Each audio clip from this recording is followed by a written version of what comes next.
Hey mga brods, kilala nyo ba? Ito pong si 6'9" Matt Aquino. Yes mga kabrods, ito kasi yung anak ng PBA legend na si Mr. Marlo Aquino. Pero ngayon mga kabrods ay nare-reports ito na gustong kunin ng San Miguel Beermen. Yes mga kabrods, well, alam din naman natin na talagang malaki ang mga 6'9" players. Kaya ito pong SMB ay gusto nila mag-groom ng mga ganitong players na katulad ni Matt Aquino. Nakikita kasi nila yung performance nito ni Matt Aquino dito sa Toyoma Grouses ngayon sa Japan B-League mga kabrods, na nagkakaroon ng improvement. Yes mga kabrods, kasi ito nagkakaroon siya ng magandang shooting na, lumalakas na sa ilalim, nagkakaroon na ng physicality sa ilalim.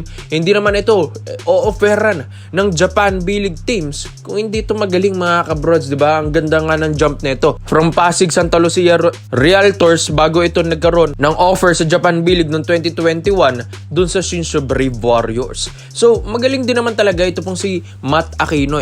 Talagang asset yung mga 6'9" players at big man, kaya ngayon ng SMB naghahanap sila. Alam din naman natin na okay naman ang SMB ngayon. Ito, papasok na sila sa playoffs run at pasok sila.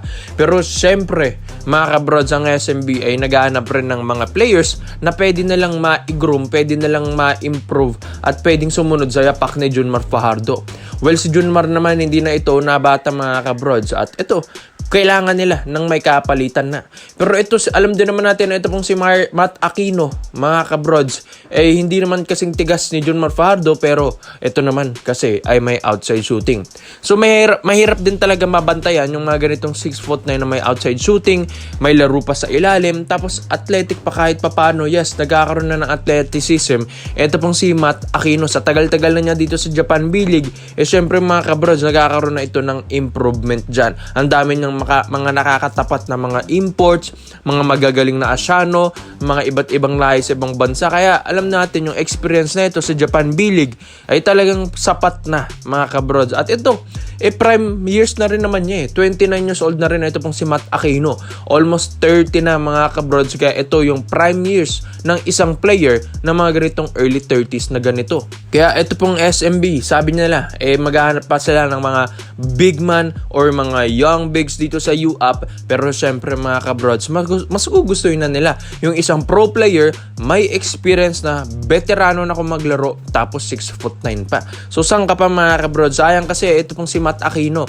Alam din naman natin na isa rin ito sa mga talagang anak ng PBA legendary na si Marlo Aquino, na 6'9" din. Same height sila ng kanyang father, mga kabrods, na hindi nga napansin ng PBA. Dahil syempre na-offeran dun sa ibang bansa at hindi na ito napansin ng mga ibang PBA teams. Kaya ito pong SMB ngayon ay gusto nilang ibalik ito pong si Matt Aquino para naman sumunod din sa yapak ng kanyang father dito sa PBA na naglaro dito. Kaya mga kabrods, alam ko ang SMB ay offeran nila ng maayos ito pong si Matt Aquino, dahil alam natin na hindi rin naman basta-basta ang kanyang kontrata dyan dito sa Toyoma Grouses. Kaya iba rin mga kabrods kung ito yung maglalaro dito sa PBA. Ang dami rin itong mapapahirapan. Biruin nyo, dagdag big man ito sa SMB. Kung di mo na ako nagkakamali, ito na yung susunod na matangkad na local player dito kay Junmar Fajardo dito sa lineup ng San Miguel Beermen. Kaya magandang project ito, magandang hugot ito para sa SMB. Kung di man nila mahugot, pwede nilang ma-draft na ito pong si Matt Aquino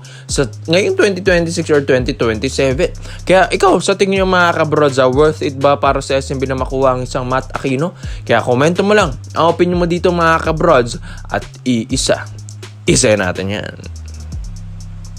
Dito naman po tayo sa kabilang balita naman natin mga kabrods. Ito ang MPBL player na ito na Phil-Am, na talaga namang kapansin-pansin ang performance nito sa MPBL mga brods. Ito pong 6'4" guard na si Chase Lane. Mga kabrods, ito yung nakikita ng Barangay Nabra San Miguel na pwede nilang maging future star. Yes, ikaw ba naman 6'4" tapos point guard ang laruan mo? Ito ngayon ay naglalaro sa Batangas City Tanduay Ram Masters. So mga kabrods, magaling talaga ito. Hindi pang MPBL lang laruan nito ni Chase Lane pang PBA at pang mga Japan B-League, KBL, or Taiwan. Dahil malakas din talaga ito pong player na ito dahil naglaro na nga rin sa ibang bansa sa NCAA Division 1 sa Tarleton State Texans. Tapos sa senior year naman niya sa NCAA Division 2 ay naglaro sa Claflin Panthers. Kaya mga kabrods, iba na rin ang experience na ito sa ibang bansa. Kapag nag-NCAA ka kasi, talagang iba na rin ang confidence level mo mga kabrods. Iba kasi ang level ng kompetisyon sa Amerika. Yung NCAA doon parang talagang MPBL na rin ang laruan or higit pa, 'di ba mga kabrods? Kaya ito ay naglaro rin naman dito sa atin sa ating Pinas, dito sa UAAP, sa UST Growling Tigers. Kaya dito mas nakilala ito pong si Chase Lane.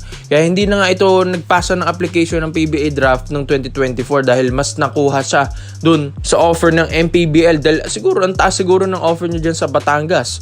So ito mga kabrods, ayon din sa reports and rumors, ito pong Barangay Nebra San Miguel gusto nilang makuha na ito pong si Chase Lane. Paano ba naman kasi point guard na 6'4", tapos mga kabrods, slasher pa na point guard, shifting na point guard, athletic, tapos ang ganda pa ng handles, magaling sa skill set pa mga kabrods, lahat-lahat, all around the player. Tapos outside shooting, okay na okay din mga kabrods, athletic pa. Kaya wala nang hihingilin pang Barangay Nebra San Miguel dito paglalaruin na lang. At ito, kayang-kaya niyang matulungan ng Barangay Nebra San Miguel. Alam din man natin ng Ginebra, pasok na sa playoffs round at ito na-clinch na nga rin ng twice to beat advantage at ito okay na okay ang lineup ngayon ng Ginebra. Pero di natin alam kung hanggang saan yan tatagal ngayong Commissioner's Cup 2026 dahil 3 to 4 years na nga hindi nagcha-champion ang Barangay Nebra San Miguel. Kaya gusto ng Ginebra na mag-rebuild na ng panibagong lineup, kumuha ng mga magagaling na local players or fill ang mga kabrods na katulad ni Chase Lane. Itong PBA draft 2026 or 2027 pwede nila itong makuha, ito pong si Chase Lane. Dahil hindi rin naman na basta-basta ito dahil ayon sa reports and rumors natin ay gusto na nga rin itong offeran ng mga ibang bigating teams dito sa PBA, sa PBA Rookie Draft. And hindi lang din yan dahil nakikita na rin ito ng potential dun sa Japan B-League, KBL at Taiwan. Kaya ang mga kabrods, kung ako sa Ginebra ay unahan na nila yun dahil ito pong si Chase Lane ay hindi rin naman na bagong player ito, hindi rin basta-bastang player ito. May napatunayan na sa UAAP, ngayon sa Batangas sa MPBL. Well, ang daming nahihirapan din sa laruan na ito At ito pa, napakabatang player, 24 years old lang mga kabrods. Kaya ito ay panalong at jackpot na sa Ginebra. Ang daming taon or ilang years pa itong tatagal sa PBA at ilang years pa itong magi-improve. Ilang years pa niya matutulungan ng Ginebra at malay natin, ito na yung magiging future star nila. Hindi ko naman sa hype ito pong si Chase Lane dahil sa mga pinapakitang highlights at napapanood ko yung mga highlights nito ay okay na okay. Kumbaga parang komportable maglaro, okay na maglaro mga kabrods, napakahinog na rin kung maglaro. Tapos ito, PBA ready at hindi lang pang PBA ready, pang ibang bansang liga na rin. Ito pong laruan ito ni Chase Lane. Kaya ito sa MPBL, talagang minamani-mani na lang niya Kaya ito mga kabrods, sayang lang yung talent na ito kung mapapako ka lang sa MPBL. Kaya ang Barangay Nebra San Miguel gustong offeran ito pong batang player na ito dahil pwede na rin ito sa Gilas Pilipinas mga kabrods. Ito yung magiging mga future stars ng Gilas dahil pero yung 6'4" na point guard. And ito, future star pa ng Ginebra in the making. Kaya ikaw sa tingin nyo mga bros, dapat mong i-push ito ng Ginebra na makuha ang itong 6'4" guard na si Chase Lane. Kaya komento mo na opinion mo dito mga bros at isa-isa natin yan. Salamat po sa panonood mga bros. This is for Basketball Try lang. I'm out.